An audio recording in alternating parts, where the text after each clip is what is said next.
Hello everyone, అందరికీ నమస్తే. ఈరోజు వీడియోలో నేను బంగాళదుంపతోటి స్నాక్స్ అయితే ప్రిపేర్ చేస్తున్నాను. చాలా బాగుంటాయి, సింపుల్గా ప్రిపేర్ చేసుకోవచ్చు. టేస్ట్ అయితే అద్భుతంగా ఉంటుంది. ముందుగా దీనికోసం అయితే ఒక గిన్నెలోకి అయితే వాటర్ని అయితే తీసి పెట్టుకుంటున్నాను. ఇప్పుడు స్టవ్ వెలిగించుకొని ఈ వాటర్ని అయితే కాగబెట్టుకుందాము. ఈ లోపు అయితే 3 బంగాళదుంపలను అయితే తీసుకునేసి శుభ్రంగా కడిగి పెట్టుకున్నాను. ఇప్పుడైతే ఒక్కొక్క బంగాళదుంపని 2 ముక్కలుగా అయితే కట్ చేసుకునేసి మనం కాగి పెట్టుకున్నటువంటి నీళ్ళల్లో అయితే యాడ్ చేసుకోవాలి. మన వాటర్ కూడా బాగా మరిగిపోయాయి కదా. ఇప్పుడు దీనిలో కొద్దిగా సాల్ట్ వేసుకొని బంగాళదుంపల్ని వేసుకునేసి ఒక 4 నిమిషాలు అయితే ఉడికించాను. జస్ట్ ఒక 30% ఉడికితే సరిపోతుంది. ఇలా ఉడికించుకున్న తర్వాత స్టవ్ ఆఫ్ చేసి దీనిలో ఉన్న వాటర్ మొత్తాన్ని అయితే తీసేసి దీనిపైన ఉన్న పీల్ని అయితే తీసేస్తున్నాను. ఇవి బాగా చల్లారిన తర్వాత ఈజీగానే వచ్చేస్తుంది. ఇలాగా పీల్ మొత్తాన్ని అయితే తీసేసుకొని గ్రేడర్ తోటి అయితే మనం వీటిని తురుముకోవాలి. మరి చిన్న హోల్స్ ఉన్న వైపు కాకుండా కొంచెం పెద్ద హోల్స్ ఉన్న వైపే అయితే ఈ పొటాటోని అయితే తురిమి పెట్టుకుంటున్నాను. ఇలాగే అన్నిటినీ అయితే తురిమేసుకునేసి ఈ బంగాళదుంప తురుమును అయితే ఒక గిన్నెలోకి అయితే తీసుకుంటున్నాను. ఆ తర్వాత దీనిలోకి రుచికి సరిపడా ఉప్పుని, ఇంకా మిరియాల పొడిని, అలాగే కొద్దిగా కారంని, ఇంకా కొంచెం పసుపుని కూడా యాడ్ చేస్తున్నాను. పసుపు ఆప్షనల్ మాత్రమే. అలాగే కొంచెం అల్లం వెల్లుల్లి పేస్ట్ని, కొత్తిమీరని కూడా యాడ్ చేశాను. ఇంకా 1/2 గ్లాస్ మైన కార్న్ ఫ్లోర్ని యాడ్ చేశాను.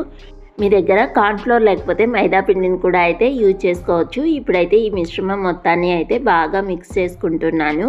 ఇలా మిక్స్ చేసుకున్నాక దీనిలోకి ఇంకొక స్పూను బియ్యం పిండిని కూడా అయితే యాడ్ చేస్తున్నాను. నాకైతే ఇక్కడ 1 స్పూన్ అయితే పట్టింది.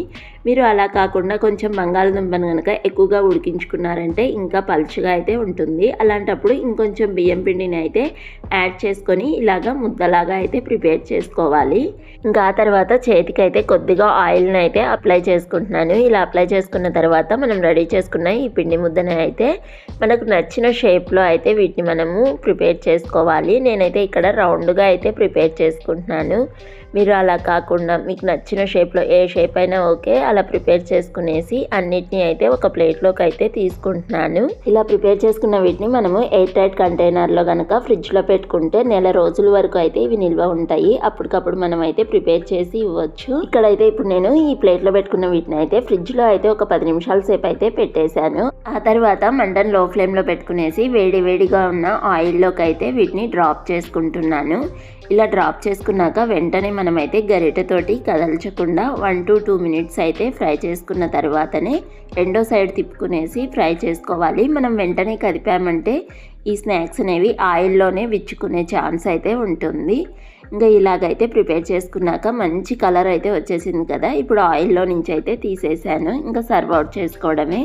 ఇలాగే అన్నిటినీ అయితే ప్రిపేర్ చేశాను. చాలా ఈజీ కదా. ఈ స్నాక్స్ని మనము టొమాటో కెచప్తో సర్వ్ చేసుకుంటే చాలా బాగుంటాయి. మరి ఈ వీడియో మీ అందరికీ నచ్చితే please like, share and subscribe. Bye bye.